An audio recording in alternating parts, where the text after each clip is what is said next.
저는 오늘 시간은 특별히 이제 우리의 서원을 찾으시는 하나님이라는 주제로 말씀을 나누고자 합니다.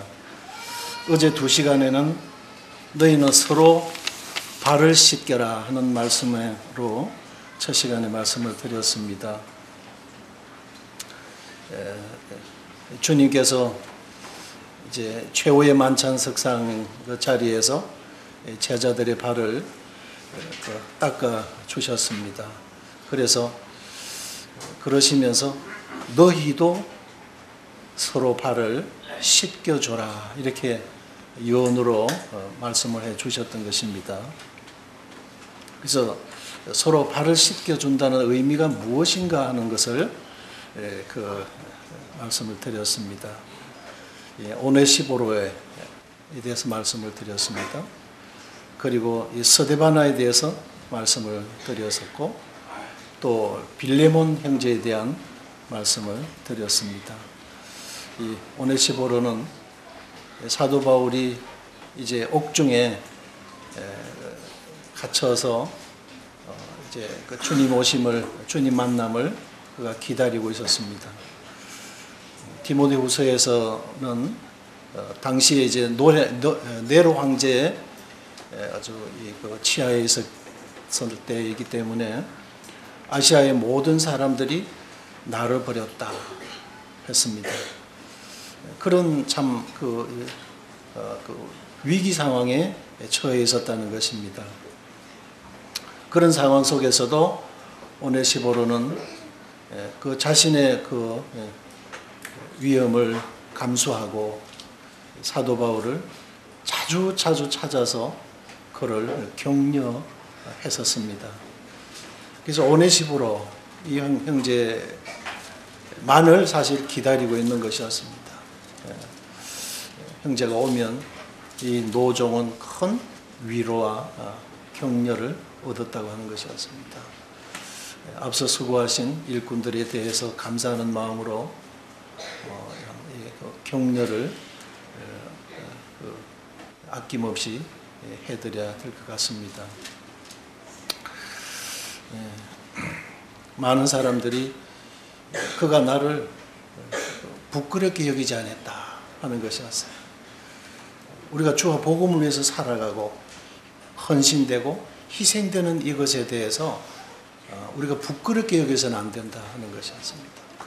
오네시보로에게는 대단한 자랑스러움이었습니다.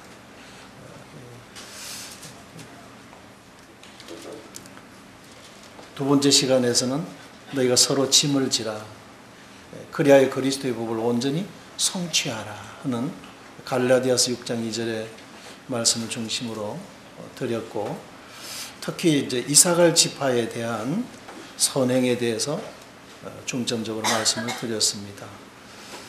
그 하나님께서 할당해 주신 그들이 기업으로 분배받은 그 땅에 대해서 감사했다고 하는 것입니다. 그 이스라엘 그 땅을 다녀왔는데 산도 없어요. 눈 뜨면 그냥 이스라엘 평지밖에 없는 것입니다.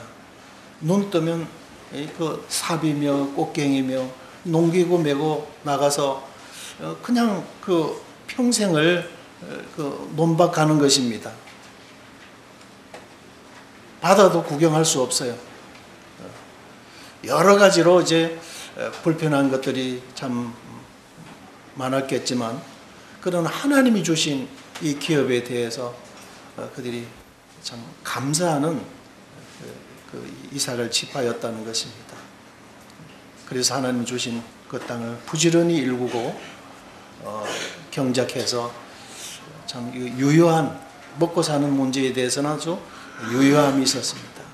그 다른 형제들의 지파에 그 어려운고 강건한 부분들이 있어서 살피고 돌아보는 일이었습니다. 그래서 이사갈은 이 양무리 사이에 꿇어앉은 건장한 나귀로다. 이사갈 지파에 대해서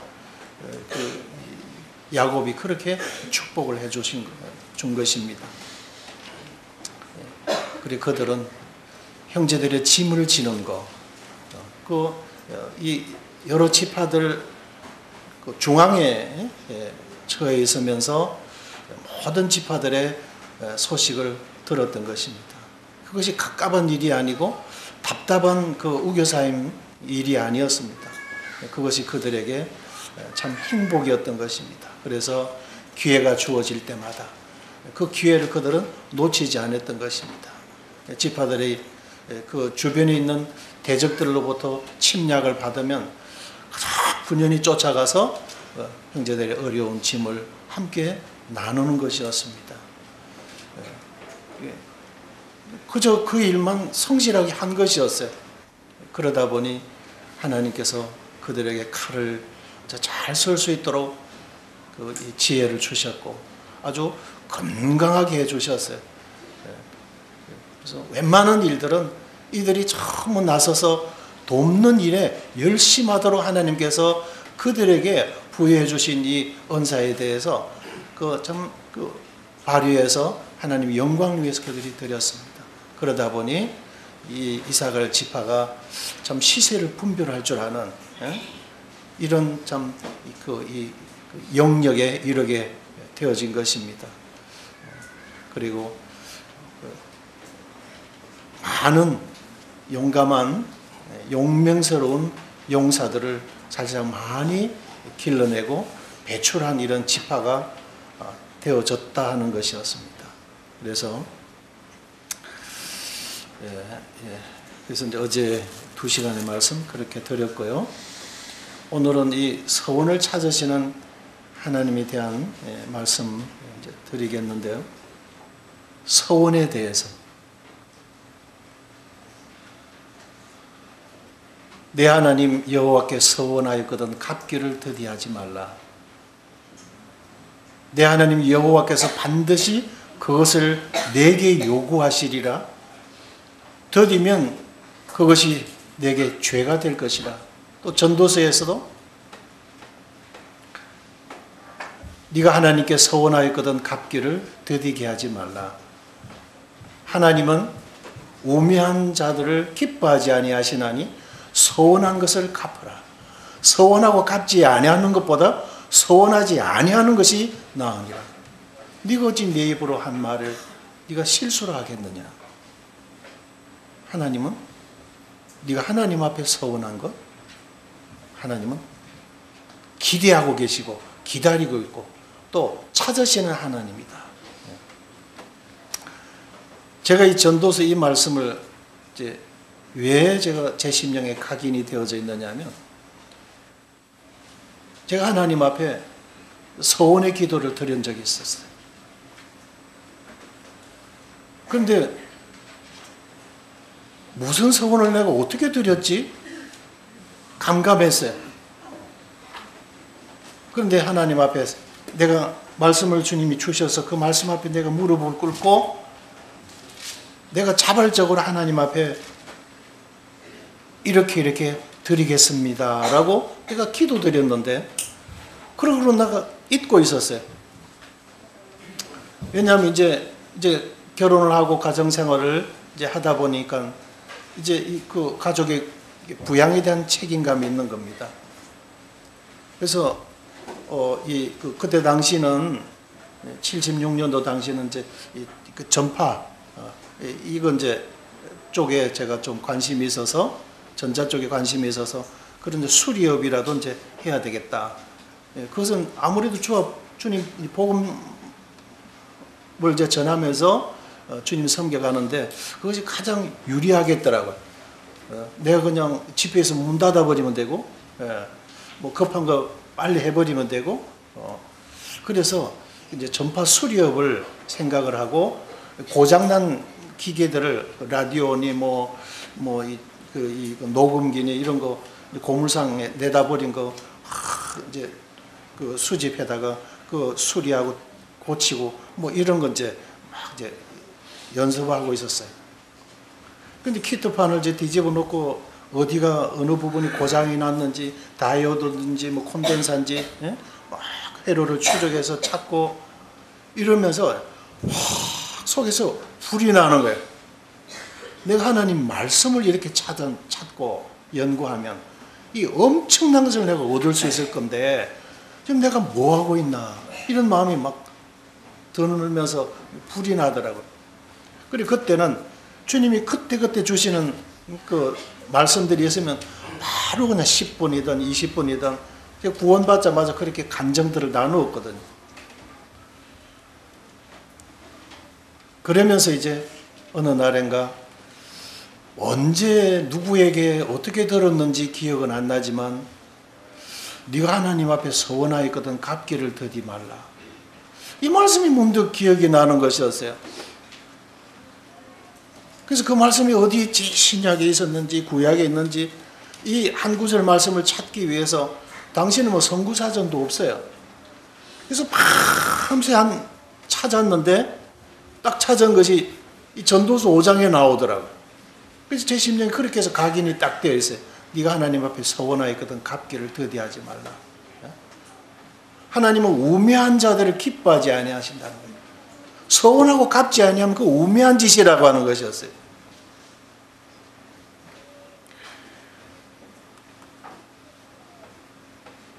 하나님은 서원한 것을 하나님은 기억하신다는 것이었어요. 우리는 잊고 있지만 하나님은 기억하고 계신다는 것이었어요. 야곱이 서원하여 이르되 하나님이 나와 함께 계셔서 내가 가는 이 길에서 나를 지키시고 먹을 떡과 입을 옷을 주시어 내가 평안히 아버지 집으로 돌아가게 하시오면 여호와께서 나의 하나님이 되실 것이요 내가 기둥으로 세운 이 돌이 하나님의 집이 될 것이요 하나님께서 내게 주신 모든 것에서 10분의 1을 내가 반드시 여호와께 드리겠나이다 하였더라. 이것이 야곱의 서원의 기도였어요. 그가 형 에서를 속이고 팥죽 한 그릇으로 장자의 명분을 갈취하고 또 아버지를 속여서 큰아들에게 돌아갈 그 기업의 분복 다 갈취하고 그리고 형도 속이고 아버지도 속인 그 죄로 외삼촌 집으로 그가 피신해 가는 길이었죠. 아마 그 마음에 내가 이 축복 때문에 내가 이런 고생을 하는구나. 하나님의 시간을 기다리지 못하고 내가 나서서 오히려 일을 이 지경으로 어렵게 만들어 버렸구나 하면서 아마 후회 막심한 이런 뉘우침으로 한 번도 가보지 못한 하란 바단 아람 쪽으로 그가 걸음을 옮기고 있을 때였습니다. 어느 지점에 이르렀을 때 해가 뉘엿 기울어지고 거기에 있던 돌을 베개 삼아서 들어 누웠을 때 하늘의 무수한 별들이 그의 시야에 들어오면서 그는 하늘나라를 아마 바라보고 생각했을지 모릅니다. 그 문득 그가 보니 땅에서 사닥다리가 세워져 있는 것을 보았고 그 사닥다리 꼭대기가 하늘에 닿은 것을 그가 보았던 것이죠. 그 자세히 보니 천사들이 오르라 내리라 하고 잠시 후에 이었고 하나님께서 이렇게 나타나셔서 야곱아 나는 내 조부 아브라함의 하나님이고 내 아버지 이삭의 하나님이다. 내 조부와 약속한 거, 내 아버지와 약속한 거 내가 너와도 약속하마. 그리고 네가 어디로 가든지 내가 너와 함께 하겠고 네가 이곳으로 돌아오도록까지 내가 너를 지키겠다. 이 주님의 음성을 야곱이 듣고 눈을 떴을 때 18절에 야곱이 아침에 일찍 일어나 베개로 삼았던 돌을 가져다가 기둥으로 세우고 그 위에 기름을 붓고 그곳 이름을 베델이라 하였더라. 그리고는 야곱이 서원한 것이었어요. 하나님께서 말씀하신 대로 과연 평안히 아버지 집으로서에게 돌아오게 하시면 하면서 그가 하나님 앞에 서원의 기도를 드립니다. 그리고는 이제 그 걸음이 29장 1절에 그 개역 성경에는 보면 발행하여 이렇게부터 시작이 되어져요. 그 걸음을 옮기는 그 걸음이 이 하나님의 얼굴을 뵙기 전에는, 이 음성을 듣기 전에는 그 걸음이 그렇게 무거웠던데, 이 약속을 받은 이후로 이 야곱은 그 걸음이 아주 당당하게 나아가고, 그리고는 그가 남의 땅에 가서 남의 하인들의 종들에게 지금 그 시간이 멀었는데 왜 일찍 데려와서 물도 먹이지 않고 이러고 있느냐, 뭐 이렇게 간섭하고 아주 자세가 완전히 바뀌게 되어져요. 그러면서 이제 그 라헬을 만나게 되게 되고 외삼촌 라반 댁으로 인도함을 받게 되고, 하나님께서 나를 이렇게 순적히 인도해 주신 그 과정들을 이야기하고, 그러면서 이제 외삼촌 라반 집에서 그 도부살이를 시작하게 됐죠. 그리고 라반이 보아하니 그 딸을 라헬을 좋아하는 눈치에, 그래서 라헬을 줄 테니 그럼 7년을 나와 계약하자. 알겠습니다. 왜? 지참금이 없으니까. 그 7년 동안 그렇게 봉사하도록 하고, 이제 7년을 수일같이 여겼더라. 이게 7년이 되어서 이제 결혼식을 하고 첫날 밤을 지나고 보니까 그 사랑스러웠던 라헬이 아니고 언니, 관심도 두지 않았던 레아가 품에 안겨 있는 거예요. 그리고 외삼촌 왜 이렇게 약속을 위반했습니까? 언니를 두고 동생을 먼저 보내는 법이 아니라서 그랬다. 그 라헬도 내가 주마. 이렇게 해서 레아와 라헬을 위해서 14년을 봉사를 한 겁니다. 그러나 자식과 철을 얻은 것 외에는 이제 재산이 없잖아요. 그래서 이제 6년 동안 그 재산을 위해서 그가 더 수고하면서 20년의 세월을 이곳에서 보내게 되어지는데, 그러면서 하나님과 약속한 거 까마득히 잊어버렸어요.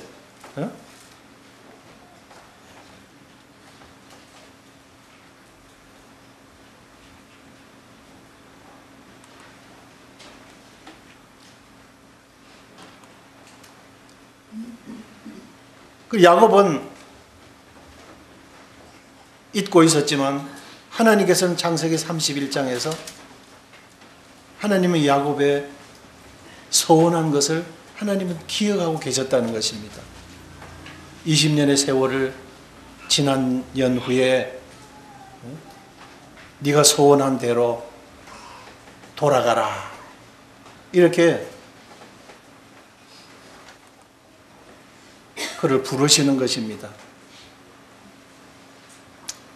그래서 하나님께서 그 서원을 창세기 31장 13절에 나는 베델의 하나님이라, 네가 거기서 기둥에 기름을 붓고, 창세기 31장 13절입니다. 거기서 내게 서원하였으니 지금 일어나 이곳을 떠나서 내 출생지로 돌아가라 하셨나니.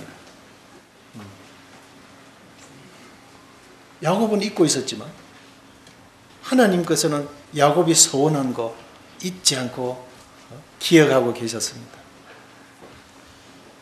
그래서 20년 차에 그가 일어나서 이 약속의 땅으로 그가 돌아오는 것입니다. 이제 입다가 하나님 앞에 서원한 사건이 이제 사사기 11장에 나오는데, 암몬 왕이 이스라엘에게 빼앗긴 땅을 이제 우리에게 돌려달라며 시비를 걸면서 이 11장이 시작이 되어집니다. 그런데 아무도 이 아문 이 부족과의 상대를 해서 나가서 싸울 만한 대장이 없어요. 근데 입다는 이제 그 기생의 아들이었어요. 그렇기 때문에 본처에서 난 자식들이 이 서자에 대해서 이제 박대를 합니다. 집에서 내쫓아 버렸어요. 우리 아버지의 기업을, 길앗의 그 기업을 네가 유업으로 받을 수 없다 하고 내쫓아 버렸어요. 그리고 그가 이제 도 땅에 거하고 있는데 그는 용사였더라. 그리고 여기 암몬 족속들이 이제 쳐들어왔을 때 아무도 이제 그거를 나가서 싸울 이런 대항마가 없기 때문에 이 도 땅을 찾아와서 그 입다에게 너가 와서 우리의 대장이 되어 달라. 언제는 내쫓아 놓고 이제 와서 그러느냐. 지금 뭐 그런 거 가지고 따질 이 상태가 아니다. 어떻든 우리에게 이제 그 대장이 되어져서 우리를 위해서 싸워달라.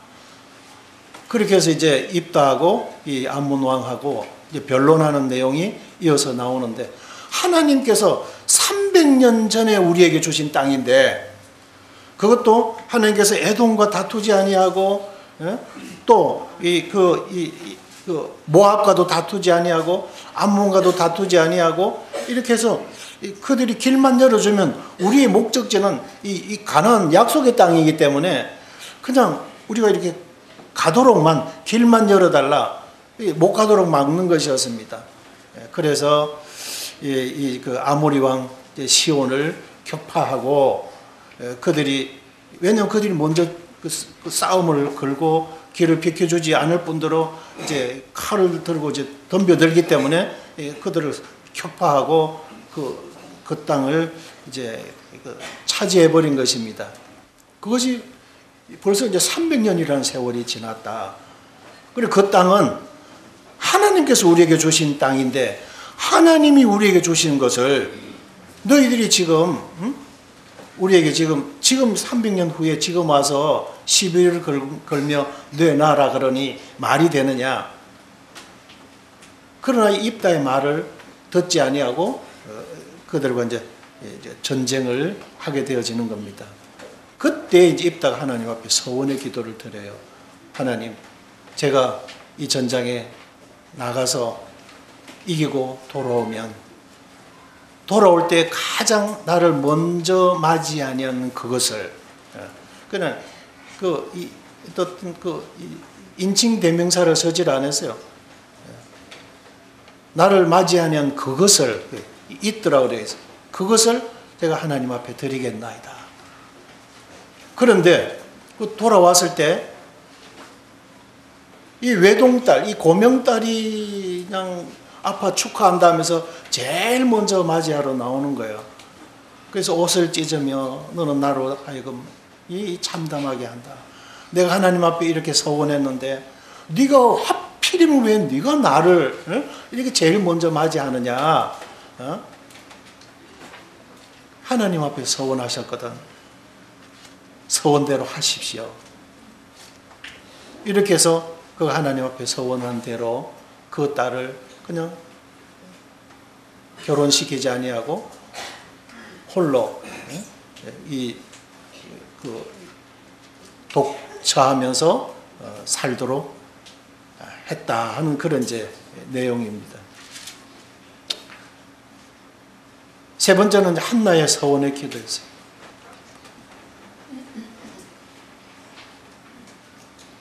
한나가 마음이 괴로워 여호와께 기도하고 통곡하며 서원하여 이르되, 만군의 여호와여, 만일 주의 여종의 고통을 돌보시고 나를 기억하사 주의 여종을 잊지 아니하시고 주의 여종에게 아들을 주시면 내가 그의 평생의 그를 여호와께 드리고 삭도를 그 머리에 대지 아니하겠나이다.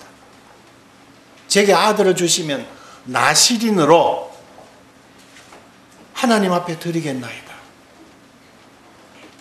제 품에 아들을 한번 안아볼 수 있도록 제게 허락해 주십시오.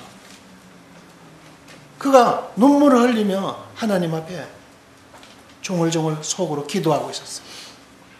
그래 엘리가 보니까 술 취해서 뭐 술 조종하듯이 횡설수설하는 것 같이 보이니까, 예? 지금 시간이 몇 시인데 이 대낮에 술 취해서 여기서 술 주정을 하느냐 호통을 쳤어요.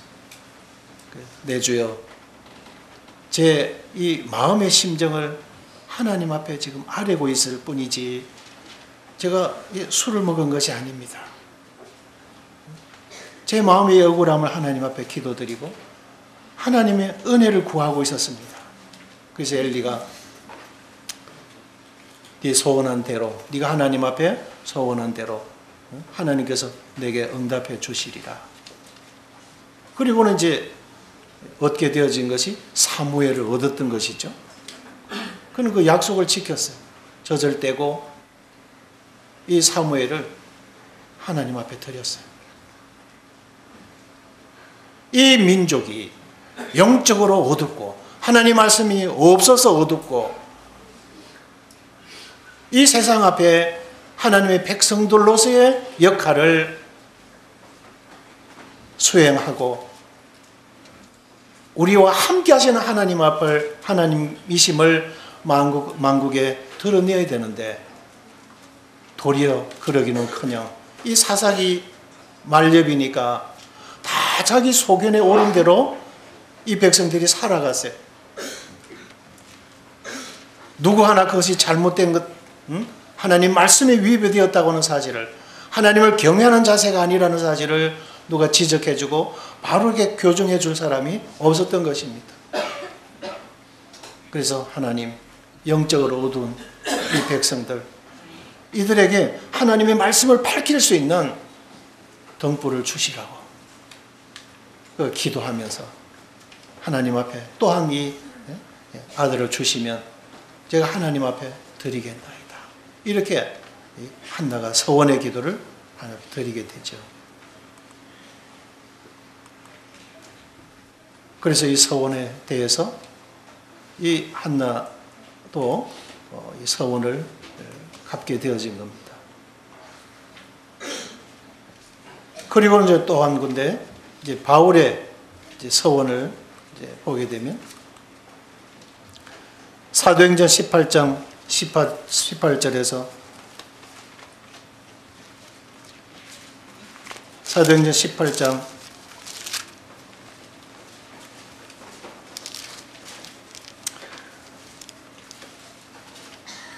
바울은 더 여러 날 머물다가 형제들과 작별하고 배 타고 수리아로 떠나갈새 브리스길라와 아굴라도 함께 하더라. 바울이 일찍이 서원이 있으므로 겐그랴에서 머리를 깎았더라. 겐그랴에서 그가 어떤 새로운 어떤 각오, 결심이 이곳에서 있은 것입니다. 하나님 앞에서 머리를 깎고 서원의 기도를 그가 드린 것입니다. 어떤 서원의 기도를 드렸을까 궁금했어요. 그런데 로마서 1장에 보니까 그 해답을 발견할 수가 있었습니다. 로마서 1장에 보니까 예수 그리스도의 종 바울은 사도로 부르심을 받아 하나님의 복음을 위하여 택정함을 입었으니 예수 그리스도의 종으로 스스로 자원된 종으로 하나님 앞에 드리기로 서원의 기도를 갱그레에서 드렸구나. 그의 전생애를 주와 복음을 위해서 그는 예수 그리스도의 종으로 드리기로 서원의 기도를 드린 것이었습니다. 그래한 대로 그의 전생애가 헤아려 인생들로서 누릴 수 있는 분복들, 나는 베드로처럼 아내를 거느릴 권위 없느냐, 자신이 선택할 수 있었어요.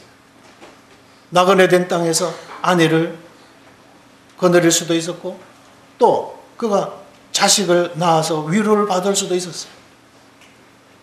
그러나 인생으로서 누릴 수 있는 이런 분복들을 주와 복음을 위해서 다 반납해버렸던 것입니다. 그리고 예수 그리스도의 종으로서 어떤 서벤트로서가 아니라 둘로서로서 노예로서 생사여탈권을 주님께 다 일임해버렸어요. 그래서 살든지 죽든지 나는 상관없다. 그분의 주권이 그분에게 있다. 예수 그리스도 안에서 육체를 신뢰할 만한 거리들이 빌립보서 3장에 보면 그에게 있었어요.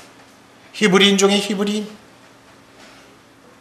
율법으로는 그가 흠이 없는 사람이요, 가말리엘의 문화생도로서, 베냐민 지파로서 갖출 거는 그가 다 갖추고 있었어요. 그는 오로지 자신의 그 입신양명을 위해서 그가 가치를 두고 살아갔던 것이 그것이었습니다. 그래서 그 부모님들도 그의 이름을 사울이라고 불러주었던 것이에요. 큰 자다. 장래 큰 자가 되어라는 것이었어요. 힐렐의 문화 생도로서의 가말리엘의 생도라고 하면 다들 존경을 받는 위치에 있는 사람입니다. 그 정도 수준까지 갈 수 있도록 부모들이 뒷받침을 해주고 본인도 오로지 그것을 위해서 목표하고 그의 온 생애를 사실상 거기다가 올인하고 있었던 것입니다. 그러나 다메섹 도상에서 예수쟁이들을 체포하러 가던 그 길에서 발견한 예수 그리스도, 이분을 발견한 연후에 그분을 얻고 그분 안에서 발견되고 그분을 또 알아가는 이것이 가장 세상에서의 가치 있는 일이고, 그분을 위해서 한 생에 드릴 수 있다는 이것이 흙으로 빚어진 인생들로서는 가장 존귀한 인생이다. 이거 그가 깨달았던 것이었어요. 그래서 자기 자신을 위해서 일신상에 어떤 이루어올 수 있다고 할 가치를 둘 수 있던 그 모든 것들, 이것마저도 하나님 앞에 그는 다 반납해버리기로 작정한 것이 이 겐그랴에서의 그의 소원이었던 것이 아닌가 하는 것입니다. 그는 그렇게 소원한 대로 머리를 깎았어요. 순간적인 어떤 충동에서가 아니었어요. 하나님의 성령의 감동하심을 따른 결단이었어요.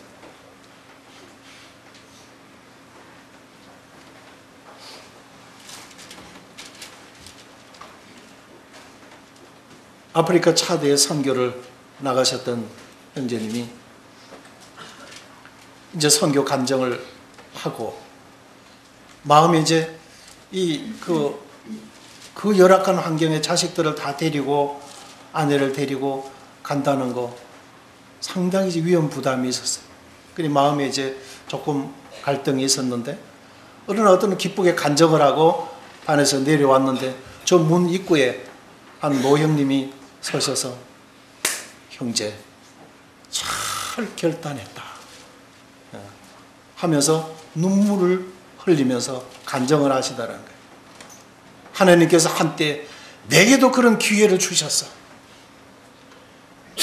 하나님께서 내게 그런 감동의 말씀을 주셨어. 그러나 제가 해야 될 일이 있습니다. 제가 꼭 하고 싶은 일들이 있습니다. 그것 할 때까지 좀 기다려 주십시오.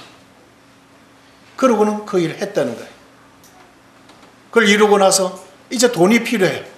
그때 주님이 또 말씀을 주시는데 제가 돈이 필요합니다. 한몫을 질 때까지 제게 기회를 주십시오. 제게 시간을 좀 주시고 하나님 좀 더 기다려 주십시오. 또 제게 집이 필요합니다. 그걸 마련할 때까지 좀 더 기다려 주십시오. 계속 기다려달라고 고려시키다가 나는 영영 기회를 다 놓쳐버렸다네.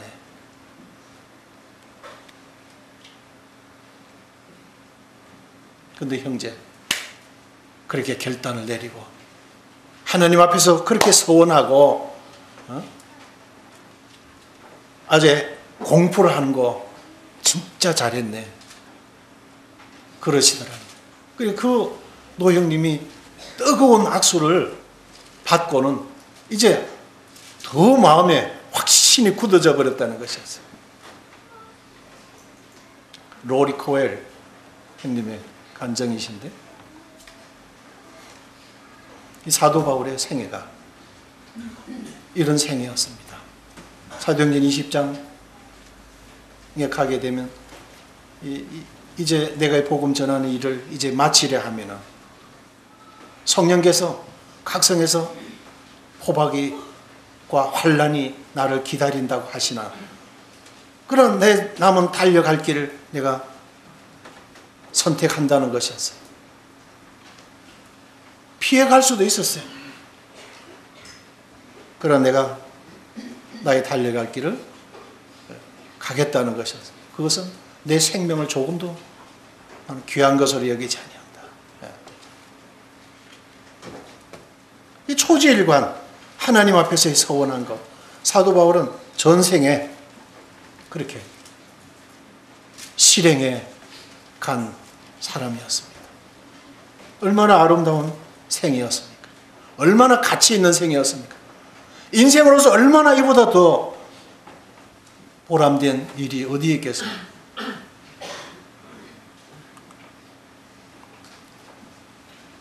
우리는 어떤 서원의 기도를 드렸습니까? 내가 이 구속의 큰 은혜를 깨닫고 내 심장이 가장 뜨거울 때 하나님 앞에 어떤 기도를 드리셨나요? 저는 이 요한복음 15장의 말씀을 읽다가 요한복음 15장과 에스겔서 15장, 뭐 그때 찾아볼 수 있는, 참고해 볼 수 있는 참고서는 그냥 관주 찾아보는 것이었어요.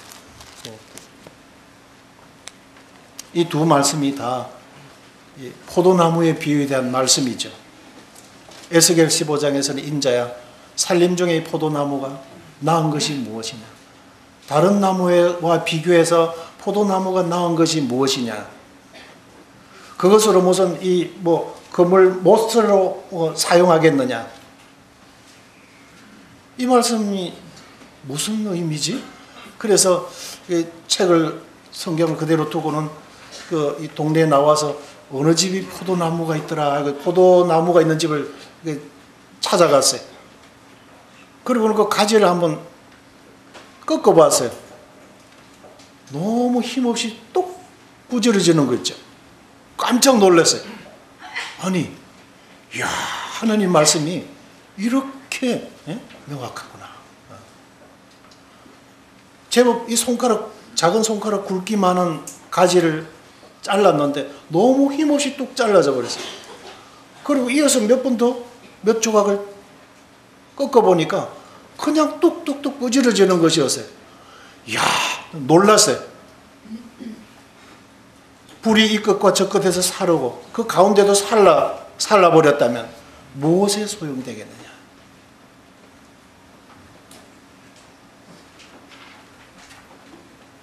이 요한복음 15장, 나는 참 포도나무요 내 아버지는 농부요 너희는 가지라는 그 말씀이잖아요. 저는 그 말씀을 처음에 읽으면서 열매를 맺지 아니하면 제하여 버리시고, 이 말씀이 상당히 마음에 두렵게 닿았어요. 나중에 그 말씀에 대한 원어상 의미를 찾아보니까 또 제하여 버린다는 의미와 함께 동시에 이렇게 받쳐서 덜어 올려주는, 이 포도나무가 키가 낮기 때문에 열매를 맺으면 가지가 땅에 쳐진다는 거죠. 그렇기 때문에 이렇게 받쳐준다, 그런 의미가 있더라고요. 아무튼 요한복음 15장과 에스겔 15장에서 우리에게 주시고자 하시는 말씀은 열매다, 열매. 농부가 바라는 것은 거름을 주고 전지하고, 예? 그렇게 가꾸는 이유는 포도 열매, 이 결실을 거두고자 함이구나. 그래서 말씀 앞에 무릎을 꿇으세요. 주님, 열매를 원하시는군요. 제 생애를 통해서 하나님께서 원하시는 열매를 맺히기를 원하시는군요. 제가 어떤 열매를 어떻게 맺혀드릴지는 모르겠습니다. 그러나 아버지 하나님이 가장 기뻐 받으실 만한 열매 맺혀드리는 삶을 제가 살아가기를 소원합니다. 그렇게 그냥 요한복음 15장, 에스겔 15장을 보면서 그냥 그 말씀 앞에 그렇게 기도드린 것이었어요. 또 나중에 디모데후서 2장 20절에 큰 집에는 금그릇도 있고 은그릇도 있고 토기 그릇도 있고 나무 그릇도 있고 이게 다양한 그릇들이 있는데 주인의 서심에 합당하게, 예? 원하는 데 주인이 서신다는 거예요. 어떤 그릇은 귀한 그릇으로, 어떤 그릇은 아주 천하게, 예? 그 용도에 맞게 선다는 것이죠. 이 주인의 서심에 합당하게 이런 것들에서, 여러 부정한 것들에서 자신을 정결하게 깨끗하게 하면 주인의 서심에 합당한 그릇이 되어, 이런 말씀이 나오거든요. 그래서 그 말씀을 읽으면서 큰 집은 바로 하나님의 교회구나. 제가 그렇게 이제 분별을 했어요. 그래, 하나님의 교회 안에는 그 다양한 은사를 따라서 이 교회를 섬기기 위해서 주님이 다양한 은사들을 주시는구나. 저는 그렇게 그냥 그렇게 묵상을 했어요. 내가 내 자질을 스스로 검토해 보니까 금그릇도 아닌 것 같아요. 참으로 귀한 손님 오시면 진짜 먹음직하게 담아서 요긴하게 내놓을 수 있는 그런 금그릇, 저는 그런 그릇이 못 됩니다. 은그릇, 토기그릇, 나무그릇, 제 자질이 어떤 그릇인지는 잘 모르겠습니다. 그러나 귀한 그릇은 아닌 것 같습니다. 그러나 주님, 뚝배기라도 물바가지처럼 주님 옆에 이렇게 두셨다가 그냥 주님 그저 그냥 귀한 그릇은 아니지만 가까이 그냥 두셨다가 주님 편하게 주님 서시고 싶으실 때 그냥 서시는 그런 그릇 되기를 원합니다. 주님 곁에 두십시오. 주님 언제라도 서시고 싶으실 때 그냥 자유롭게, 예? 마음껏 주님이 원하시는 대로 서시는 그런 그릇 되기를 원합니다. 이 디모데후서 2장 20절의 말씀을 펴놓고 또 그 말씀 앞에서 그렇게 무릎 꿇고 기도드렸던 것입니다. 네가 서원하였거든 갚기를 더디 말라. 이 말씀에서 내가 어떤 서원의 기도를 나는 드렸지? 왜 그 말씀이 갑자기 생각이 나지? 밤새 그 말씀 있는 구절을 뒤지고 찾아봐도 없는데 그 다음날 이제 되어서야 전도서 5장의 말씀이 나오는 것이었어요. 이야, 그러면서 내가 어떤 기도를 드렸지? 내가 어떤 서원을 드렸지? 그러면서 내가 그렇게 하나님 앞에 요한복음 15장, 에스겔 15장, 디모데후서 2장 20절 이 말씀을 펴놓고 기도드렸던 것들이 기억이 났어요. 그래서 그냥 내가 생업을 하려고 했던 것들 그냥 다 접어버렸어요. 싹 쓰레기통에 집어넣어버렸어요.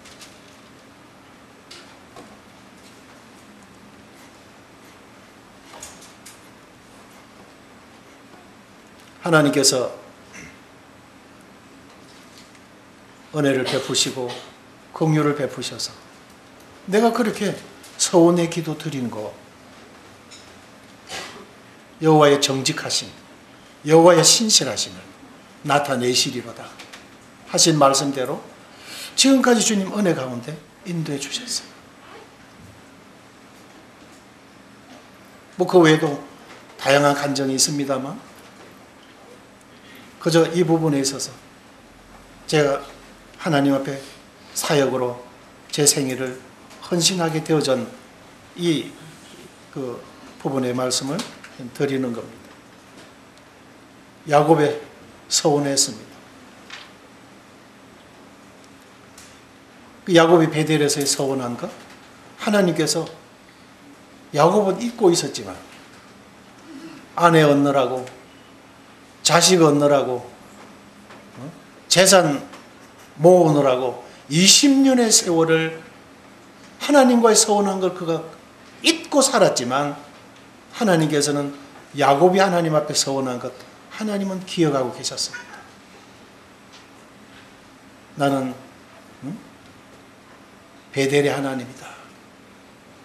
네가 서원한 것 이제 네가 약속한 대로 지켜야 될 때가 되었다. 너는 베델로 올라가라 하는 것이었어요. 물론 20년 세월을 마치고 고향 산천을 다시 돌아왔다가 형 에서와의 사건 때문에 야복 나루트에서 간절히 하나님 앞에 기도드리고, 그 버니엘에서 하나님의 얼굴을 배운 연후에 형 에서의 얼굴을 당당히 보며 나가죠. 형의 얼굴을 배우니 하나님의 얼굴을 배우는 것 같습니다. 그러고는 세겜 땅에다가 장막을 쳤어요. 베델로 곧장 올라가야 되는데 거기다 우리간을 짓고 그곳에 얼마 동안 또 정착할 양으로 그거 머무른 거예요. 그 땅이 어떻게 되냐? 그 땅의 추장 세겜의 아들 하몰이 그 야곱의 딸 디나를 강간해버리죠. 이렇게 그냥 수치스러운 일이 벌어지게 돼요. 그 레위랑 해서 그냥 또 보복을 하고 피비린내를 풍기고 이런 사건들이 벌어지게 되는 거예요. 그래 그때서 정신을 차리고 두려워했을 때 베델로 올라가라. 하나님께서 다시 야곱에게 베델로 가라 하지 않았냐. 너는 곧장 베델로 올라가라 하는 것이었어요.